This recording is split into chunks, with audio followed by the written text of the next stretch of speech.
was installed all the way back in 1868 near the Houses of Parliament in London. The lights were gas-powered and lit and put out by hand. However, these first lights tended to explode on occasion, decreasing their popularity and practicality. It wasn't until 1914 that the first electric traffic lights were installed in the city of Cleveland, Ohio. But these first lights were still manually operated from a control booth. But what color were these early traffic lights? Well, it depended on who made them at first, but generally they were red and green, with the third color either being white or an audible buzzer to signal that they were changing. Early light designers used the same colors the railroad signals had used for many years. On the railroad, red meant danger and green meant proceed with caution. So with a little adaptation for the roadway, red was altered to stop and green to go. As more and more traffic lights were implemented in the early years of driving, accidents and roadway deaths dropped sharply at their related intersections. It was this increase in safety that caused their popularity to grow and grow. Today, they might be the bane of the daily commute, but there is no doubt that they save lives. So how do they work? Traffic lights are a set of 3 lights that signal whether one grouping of cars can go or if they need to stop. By combining these lights in series at an intersection, a smooth flow of traffic can be ensured. Green signals go, yellow or amber signals to slow down and prepare to stop, and red means stop.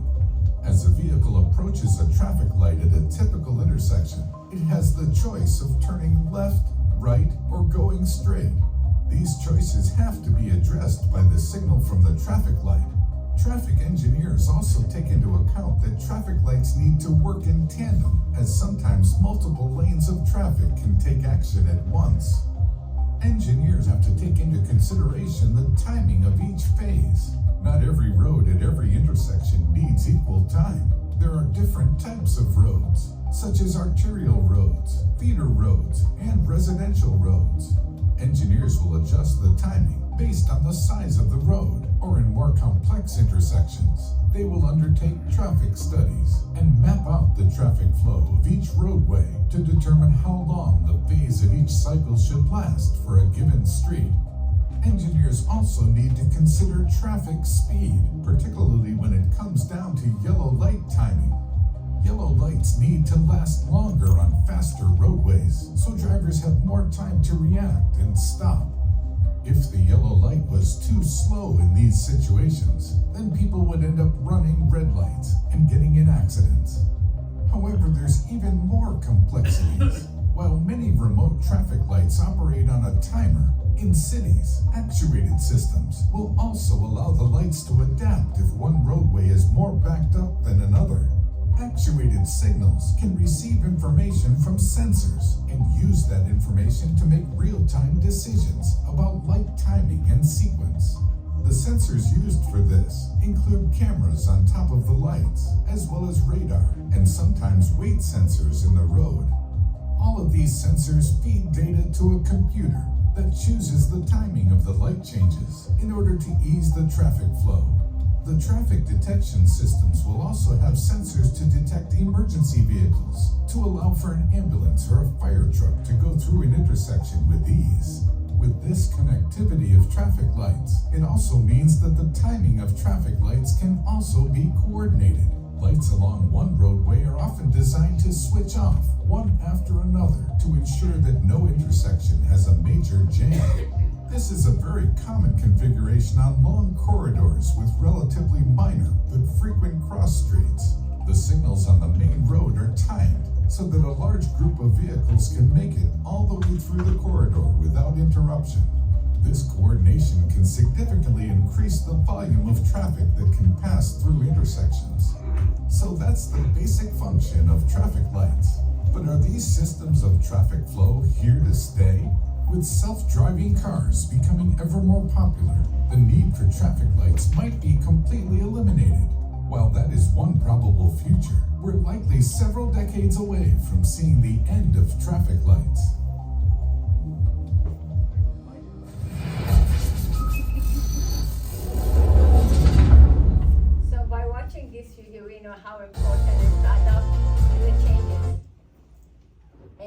why one of the new technology that I'm talking about is Wavetronic sensor. Wavetronic sensor comes in two different types. One is a matrix, is a radar traffic detector designed specifically for the limit line. When I say for limit line, it's from here to here. And the second one is advanced sensor. Advanced sensor keep track the movement of each vehicle when they're heading to the limit line, and also as well as the estimated time of arrival at the stop bar or the limit line. So let me show you another video so you can have more understanding of what I'm talking about.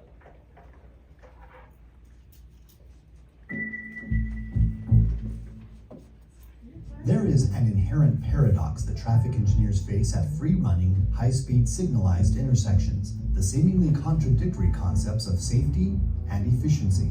The Wavetronic Smart Sensor Advance solves this paradox by protecting every vehicle at the approach without causing inefficient delays. High-speed intersections can be dangerous because of the dilemma zone, a period of time when the traffic light turns yellow where it's impossible to predict if a driver will hit the brakes, which can cause a rear-end collision, or hit the gas, which can cause red light running and T-bone crashes. Advanced detection was created in an attempt to reduce dilemma zone-related accidents. Early systems relied on inductive loops to detect vehicles before they arrived at the stop bar. Loops were placed approximately 3 to 5 seconds away from the stop bar, the presumed start of the dilemma zone if vehicles were traveling the posted speed limit. At the controller, the system was programmed to give each vehicle that entered the detection zone a 3-second passage time, meaning every time a vehicle crossed a loop, 3 seconds were added to the green light phase. This would continue until a set time expired, forcing the green light to max out. While this system was an improvement, it brought with it its own problems, based mainly on the inherent drawbacks of inductive loops. Loops only detect the presence of a vehicle in one set location, and they assume every vehicle is traveling the speed limit. All further calculations are based on that assumption. This means every vehicle is given the same extension time regardless of the actual speed of the vehicle. A car slowing down or accelerating is treated exactly the same because the system is unable to differentiate. At Wavetronics, we listened to our customers and created a solution that bridges the gap between safety and efficiency. Smart Sensor Advance. The difference Advance makes starts at the detection zone. Rather than a static single location, detection zones are as large as necessary, up to 600 feet from the stop bar. Once a vehicle is detected in this zone, Advance continuously measures the speed and location of the vehicle and determines a dynamic estimated time of arrival, which in turn creates unique dilemma zones for each vehicle.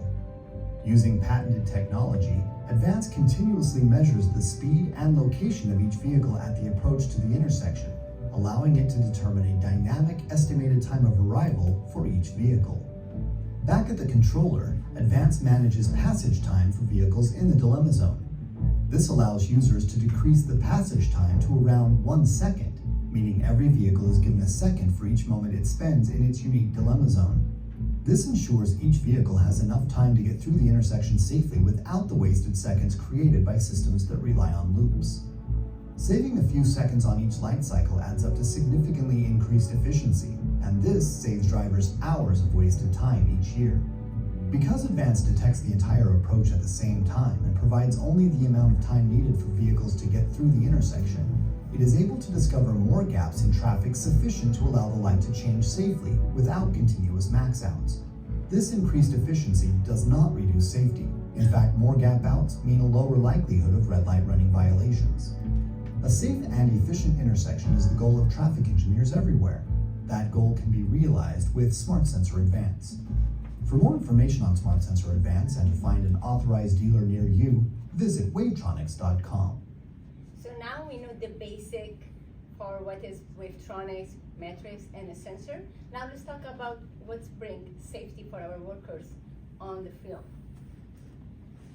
As we know, when we install loops, it's always in the middle of the road, on the roads, and then there cause two problems.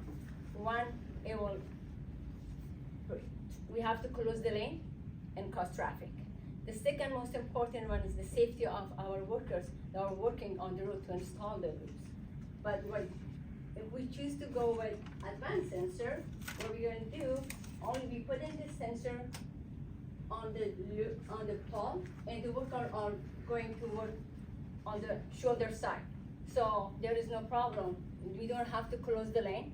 And also, our worker is way safer because they are working on shoulder on the street. The other thing is when we are installing this smart sensor, it's easy to install, easy install. It takes only 45 minutes to 1 hour to install a sensor. Compared to loops, it takes hours. And also, less sensor required compared to loops. To prove my point, I will show you guys an example on this. Am I doing? Sorry, I've been all doing it. So this is a typical signal application. As you can see, we have loops. And these loops are counted as 36 loops. Believe me, it is 36 loops. I counted many times. So and then if we decide to go with Wavetronics, right? We have only with the main line, we only need to put 2 sensors, one matrix, one advanced, and one matrix, one advanced the other side. For the minor road, we only need 1 matrix, 1 sensor. So total of 6 sensors. So if we decided, so we don't need this, we don't need this. Keep doing it, 36 loops, takes forever. But then this one will take only 6 sensors. It takes time, it saves time, and there is no need for our workers to be on the road for hours or days. So that saves times. How much will it cost? We'll get there. So, and the long. I do have one quick question. Oh, sure. So I know with most of your radar systems, you need a cable to them. Is it just a standard? So some of the stuff nowadays is going to a standard Cat5 Yeah. or data cable. Right. Is that what these are accepting? Yeah, it's usually the cable is like has to be prepared first before we put the sensor. Is on the pole. So if all the cables pulled, yes. Yeah, usually it's a Yeah. category 6 or category 5 cable. Yes. Okay, Well, so the it's a sensor little bit will thicker carry- one Mhm. with a screw in. Okay, okay. The other thing is the longevity. With the Wavetronics sensor, there has on the sensor where once we install it, weather has no effect on it. Rain, shine, snow, cold weather has nothing to do with it. It works fine. And then there is no maintenance required. What I mean by no maintenance required is there is a new we don't have to do replace parts. So there is no need to replace parts. So we are good in that part. And also we can configure all the sensor from our computer. We can sit in the office, enjoy the coffee, or we can be at home and then just use this software and configure it. Other thing we know, when we're fixing on the road, so every time we fix the road, the loop has to be replaced because it's gonna damage it every time we work. If we use a sensor, there is no need for damage or replacing it. Only we have to do, recalibrate the sensor and everything is good to go. To conclude my presentation, as an engineer, it's our job to think about our safety of our workers and as well as how we save time for workers to be less on the sites.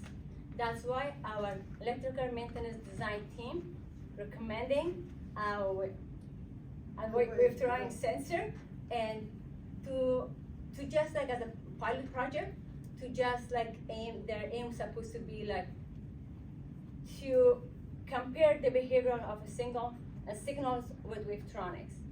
And that's it for my presentation today. I hope you guys enjoyed the presentation. Any questions? But read that part too. I just want to add to the presentation that the pilot project that my group recommended, it is approved, and we are moving forward with it. And the electrical design folks, they're gonna pick a location that we're gonna have the standard installation in one cabinet, and then we're gonna have the Wavetronics sensor on another cabinet. So we're gonna compare it side by side. At the same intersection? Yes. And the same Is exact. that the one behind us? I don't know, they are trying to figure out which location is the best. Marsh Lane, but it's a good location. Marsh Lane? Marsh Lane and I-5, that's a busy intersection. So probably they're gonna call you for your input regarding that. My question had to do with, what's the life cycle for this device? Because you mentioned no maintenance, so when will we be replacing it? Usually it says around 10 years, but they have sites that been there for 15 to 20 years, so they don't have any And issue. cost-wise, when you say you have a pilot project, is it going to be on a major project, or is it gonna be on a minor or major? Like, how much is this going to cost? The initial cost is a little bit higher, but over time, we're gonna be saving money. But can we fit it in a typical maintenance budgeted project? I think so. Think so? Okay. Well, and, Think so. I mean, it's, for us being in the electrical portion of it, I know that whenever I have, grind out for maintenance, they're gonna be redoing the road, they're gonna grind out and do a stretch of 20 miles, I've got 15 signals through there. Each loop being cut in is anywhere between $1,200 and $1,500 a loop. So you're Plus talking, transportation. yeah. So, you know what I mean, plus the amount of time, plus all the stuff, so I'm all for it. Oh, We no, have a lot I of don't have camera a systems that are problem with being it, I'm installed, yeah. just saying that with the current scope of, and budget, like, Yeah. programming of the budget of a lot of our projects, will it fit within what we're doing? Because it's not just loops we may do on a Yeah. project. Can we're I add doing something to roadway that? with loops. So, about 10 years ago, they had a whole bunch of NVIDIAs to count costs, to get car counts. And they use those Wavtronic sensors. No loops on the ground. Solar panel, go to little control box with no detector that can pick up 3 lanes. Sometimes they pick up the on ramp, off ramp. Now all those, they take it out. But They put in loops. so I'm gonna add something to it, it's a different, It's different. we didn't use Wavtronic, I believe that we use a different company. And the sensors today, Yeah. they are way better than the sensor Yeah. that we had And it 20 was years character ago. line. No, I'm And- all for it, it's just, like I said, my question is, how much does it cost and how do we $5,000 fit it? of just that head right there. Yeah, for how, like, to fit it within our projects, because not just, you're doing it as a pilot for an electrical project, but a lot of the times our projects are like a combination of roadway, electrical, sometimes structures, so it's like, there are so many elements that have a costing to them that it's not just focused only on electrical, so it has to be something that it's a budget, we can, Well, deliver the and- project. yeah, and like I said, if it's a cost thing, again, you're talking about, Sue says about $5,000 a head and. It's a bit more right now. But if you are cutting lot. 36 Yeah. loops, 36 they to are count quickly. down, how Yeah. much? You don't wanna let Yeah. the engineer Yeah. figure that We'll out. figure that out, but I'm just saying that Yeah. Well, I do to want- put it in a project, there are other elements that make up a project, it's not just strictly that element, unless the project is just to install racks. You know what I noticed, that in our projects, we're doing a lot of works on the ramps. Yes. And usually we go back, every 7 years and redo it again, right? Right. So that would be a good application to put Wavtronic sensor, because when we come back 7 years from now, we don't have to cut that loop again, and we don't have to close the traffic. So, but there are some people, they don't wanna implement this new system. I guess but other districts, they have it.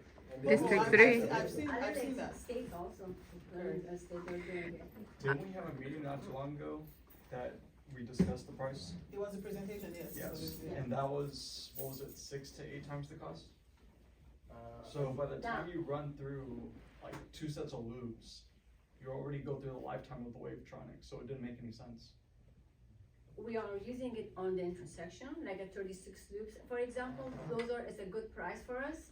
But yeah, you're right, if we are just doing it for So just a minor It will street, be on a case by it's case not. basis. Yes, we're gonna going case by case and then decide it to, but for those type of intersection, that's like, if you adding up, that is our main goal, is to put a pilot project using that. Okay, If we're Yeah. gonna use this sensor, we're gonna sole source.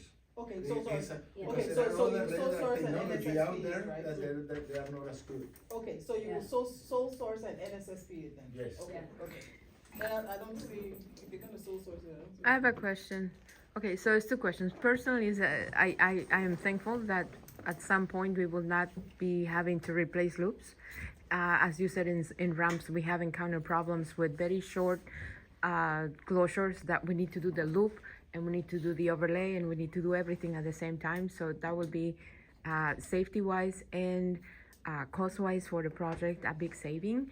And at some point, the hope that we won't have to do that is very good. The other question I have is that implementation of technology like that happens gradually, right? Yeah. So how is this, as we were to move forward with this, how would it, is it compatible with the existing loops that we will have in the rest in the system as we gradually change into this more and become more like District 3?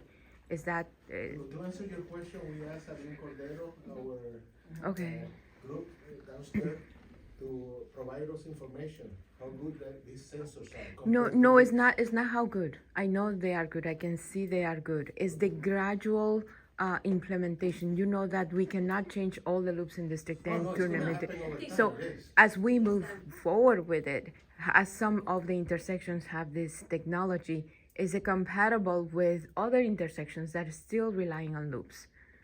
Does that make sense? It will be. Yes, it will be. Once Oh, we have okay. in our standard plan, that's when everybody start gonna use it at the same time. No, but even doing it as a sole source, that's how we've actually pushed things forward. So on the district level, you can sole source it, we just need to be able to spec it, you know, especially if the funding if it goes through OE, especially, we better make sure we have the invoice. We have to be guaranteed the price.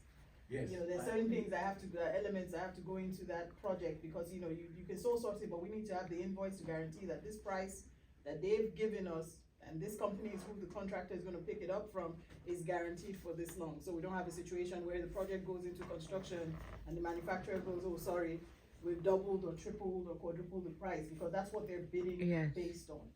Right. And the contractor has to determine their profit margin, because they're not the one going to whoever to pick up this person. So it's doable on a district level, and that's probably how we can push through making it standardized.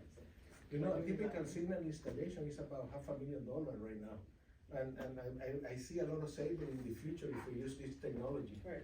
So, prices are coming down, you know, it's like TV, right? You Yep. buy a TV that is very expensive today, 2 years from now, it's probably cost you half the price. Yeah, right now we also have, remember Caltrans is moving in another direction. When in the world were we gonna have a maintenance ITS team?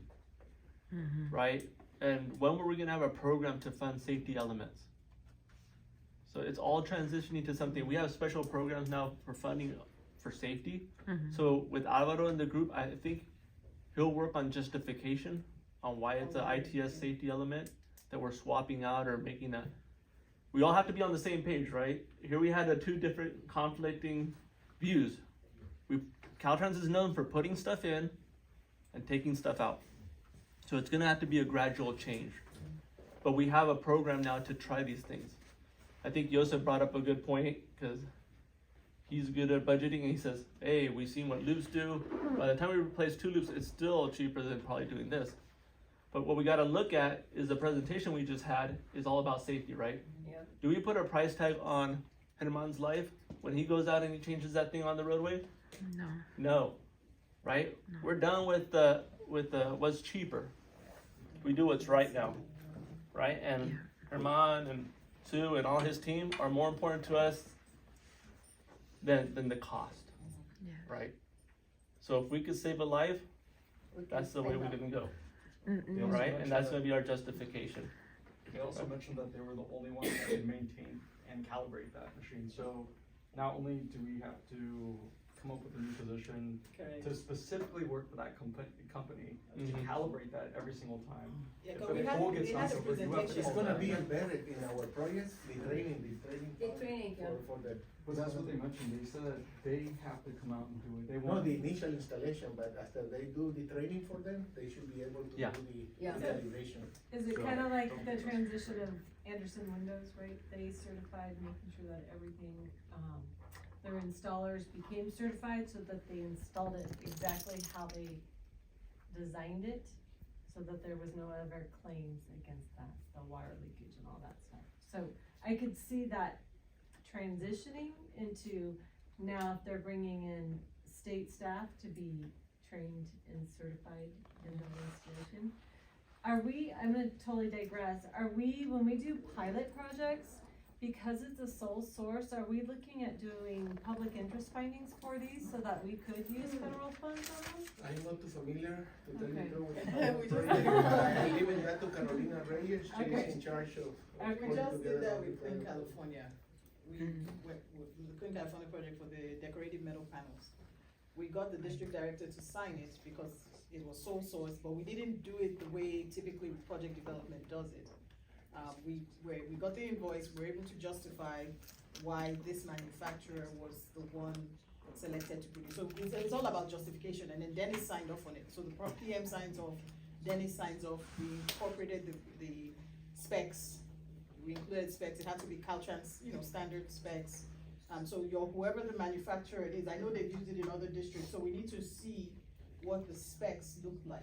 No, but they haven't used it on a signal application. They've not used it for okay, so They- we're gonna have that's to why it would develop be a those pilot specs, project. run it through headquarters and OE, cause they need to, whoever owns the section that you're gonna put that spec in needs to agree. And they have to meet the materials requirement, cause Caltrans has its standard materials, like there's certain things that have to be cleared in order even for Dennis to sign. Recently, this material, this sensor, they are in the approved list. So they're on the approved materials list? One of them, and they are in Okay. the process of.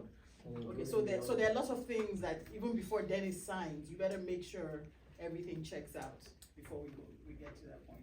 So it's like, I'm not against it, I'm very open to it, it's just, these are the kinds of questions that you're gonna get, that you have to have an answer We just for. recommend it. Oh, no, recommending, I mean, that's the I whole was just idea. curious if headquarters is actually doing that for us, right? We put it in as a pilot and they're actually doing that public interest finding to see, is this a good innovative technology that will then eventually be the best interest for the public? Yes. And also, I know District 3 is very much implementing this. We can probably, lessons learned from them and learning about their experience will help us fine tune ours. Already doing it. And then there are other states as well, that they're doing that.